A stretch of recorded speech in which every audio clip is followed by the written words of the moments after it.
Rasti im është I veçantë nga pjesëtarët e tjerë të familjes.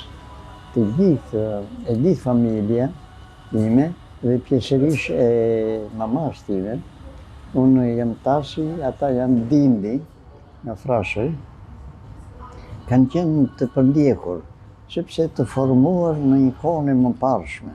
Më thënë edhe të vendosur në atë mentalitet ose atë lloj politike, s'mund ta pranonin me dëshirë komunizmin, kështu që u quajt të dy fiset të padëshiruar, edhe për të ndjekur, për të përndjekur.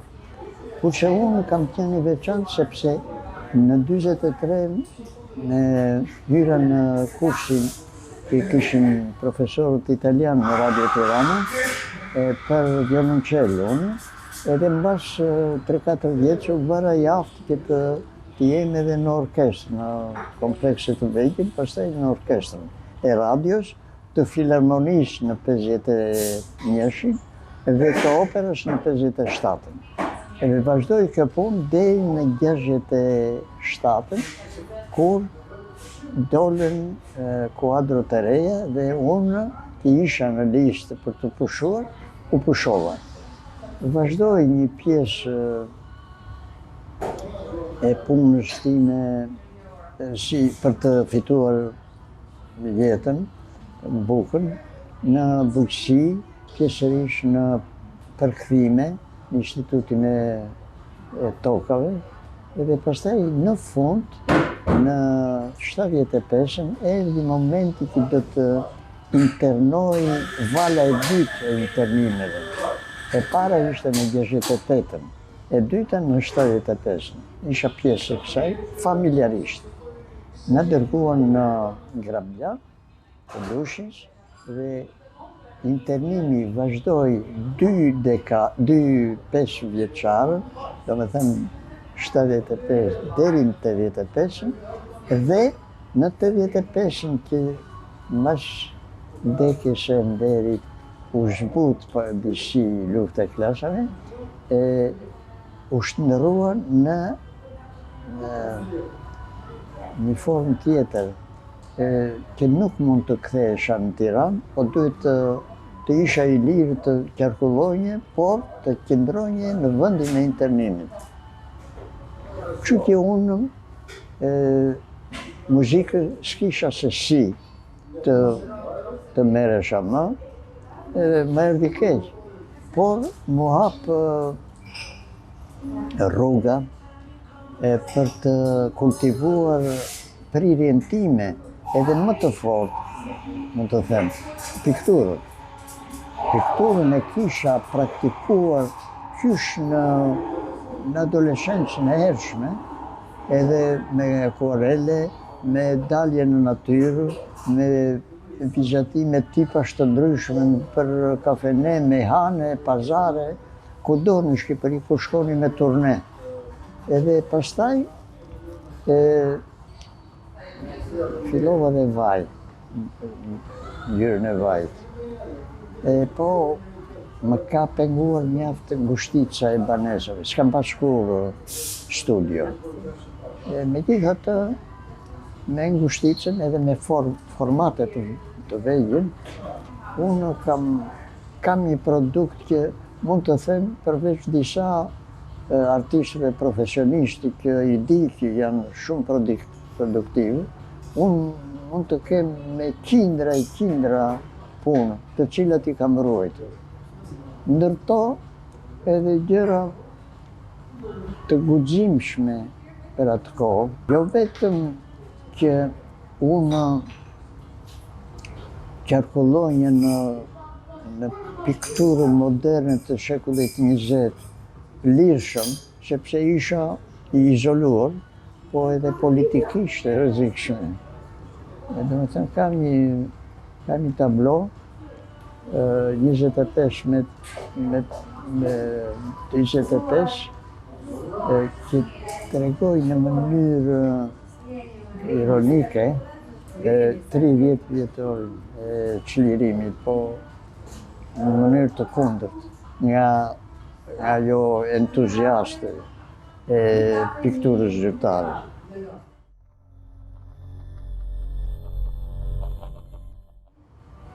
Dëshira e fortë për të vazhduar diçka veprimtarinë time si piktor, më bënte që me të ardhur nga puna, me të larë të veshur, familja shifte televizion, unë poshtë saj, në tavolinë, kam vizatuar një numër të madh i kam sot, që mbajnë datën 76, 77, e rallova pastaj, nga lodhja, po nuk e ndërprera. Në 90-ën, kur munda të kthehem në Tiranë, u hap një ekspozitë në Piramidë. E hapi Fondacioni Soros, e kam dërguar një dy punë atje. Pastaj, në galerinë kombëtare, gjeta më priti krah hapur, mund të them, Xenofon Dilo, i cili ishte drejtor prej disa vitesh aty. Edhe ishte një pritje prej kolegut, megjithëse ai nuk më njihte fort si piktor, po foli atje dhe më vlerësoi. Një gjë të tillë nuk e gjeta më vonë. Nga 2008 deri 2012 kam ekspozuar në vazhdimësi në një galeri në një degë të rrugës Kavajës, Didart. E mbante amatori i artit, Toti Doska, Teodor Doska. Edhe aty jam bërë i njohur, kjo është një fenomen paralel me atë formimin ton politik dhe mendësisë, që nuk ka të bëjë me mendësinë vendese, se unë kam pasur njerëzit me kulturë të ardhur nga jashtë. Gjogjai im ka qenë gazetar në Shtetet e Bashkuara, në Vatra, kurse Daja ishte jurist, po ishte me horizont artistik edhe më shtynte me anë revistash në artin e shekullit 20. Shiko, ai më shtynte me kuriozitet, po edhe me një farë ngulmi, jo vetëm në artet figurative, po edhe në letërsi, sepse ai ishte i fulsit. Dhe unë kishe filluar me anglishten, me mësues Dajën tim, edhe më rekomandonte, lexo këtë, këtë, e kështu që vjen ai formimi i përgjithshëm, arte, letërsi edhe filozofi fundit. Në Grabian, gjatë 15 vjetëve, shkonja e blinja, edhe mundohesha të lexonjen mes rreshtave, si thonë. Po bëhet në një hap, ishim pak naiv në këtë, që mendonja se do të kishte regjimi edhe mbas, sidomos më vdekjes së vet, do kishte diçka, një shkarje drejt një liberaliteti. Edhe e pati, po vetëm në dobi të vetes, do me thënë që të qaste njerëzit që janë gati për karrierë, edhe të shtynte ata që janë për disa parime që nuk mund të pranohen. Shumica e emrave të shkruara të letërsisë së shekullit 20 mungonin. Aty unë kam njohur disa shkrimtarë, më shumë të talentuar, më pak edhe formova një ide se si shkruanin novelistët ose tregime ose romane. Sigurisht dominonte Kadare, pastaj Vinja Re dhe evolucionin e gjuhës, do me thënë sa e pasuronin gjuhën shkrimtarët. Edhe aty kisha një lloj zhgënjimi, se filloi që nga 70 e këtej të varfëroi nga ana e fjalorit edhe nga ana e konstruktit dhe morfologjisë gege kështu. Kam qenë edhe shumë, edhe jam akoma pro gegeristës, si më e pasur, si më e vjetër, si me letërsi më të hershme, sepse edhe për një arsye tjetër, vllai im, Napoleon Tasi, nuk është më, ka përkthyer një sër poezish nga anglishtja e nga frenglishtja, duke përdorur shkurtësinë e gegeristës. Edhe kalonin në përduar sonetet e Shakespeare-it të vllait tim, pëlqeshin shumë në ato ambiente rrotull shtëpisë botuese të motorit, por nuk arriti të botonte, megjithë përpjekjet e Tevfik Çavushi, i cili si njeri fisnik ishte, u përpoq realisht, edhe nuk arriti që të botojë. Shkort për arsye politike, për arsye kuadri, si të thuaj. Domethënë nuk mund të lejojmë njerëz që nuk pranojnë të bien në ujdi me sigurimin. Drita ishte si një lloj dritare, po sigurisht dritare më të madhe kishim televizionin, që në 6 mujorin e verës kapnim Italinë, kapnim Shkupin, edhe shifnim filma, shifnim mostra, do me thënë Exposita, i grandi mostre. Ishte një gjë shumë pajisë për mua. Shifnja aty që dëshironja si piktor. Edhe kështu jam formuar kështu me copa, me dyrë të hapura për 1 sekondë edhe të mbylleshin në Grabjan.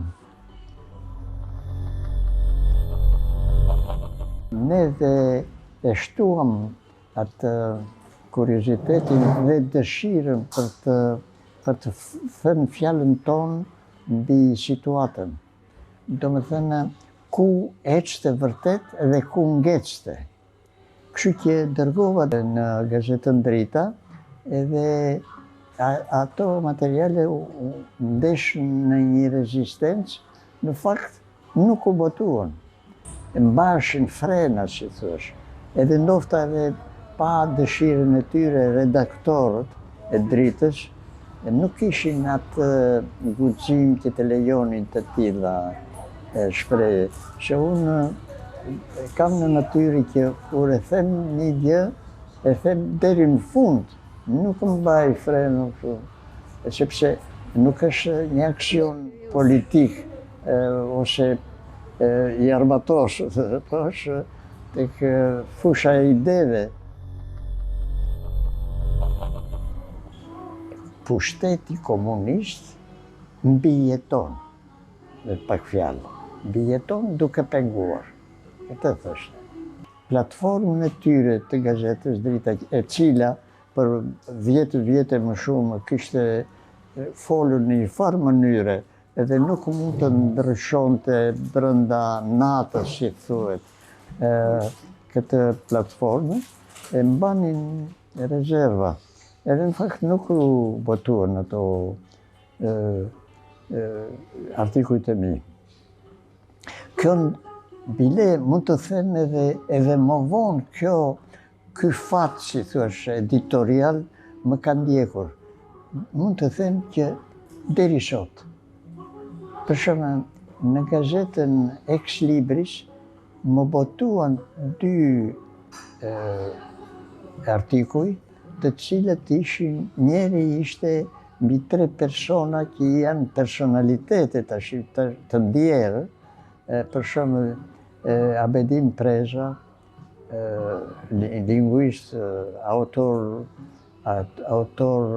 fjalorësh monumental të Shqip, Italisht dhe Italisht Shqip, Islam Spahia, një njeri i përdjekur me karakter, edhe Uran Kostreci, po ashtu i përdjekur. Edhe vetëm me emrat e tyre i portretizoja edhe shifnja tek ata modele që duhet të ketë shoqëria jonë. Ajo më botua. Kur desha të botoj, gjëra që preknin më thellë në konstruktin e shoqërisë tonë, në kuptimin që a flet shoqëria jonë gjithçka apo jo, ajo mu pengua. Kjo unë e vëre edhe sot. Është e varfër, është edhe e drejtuar.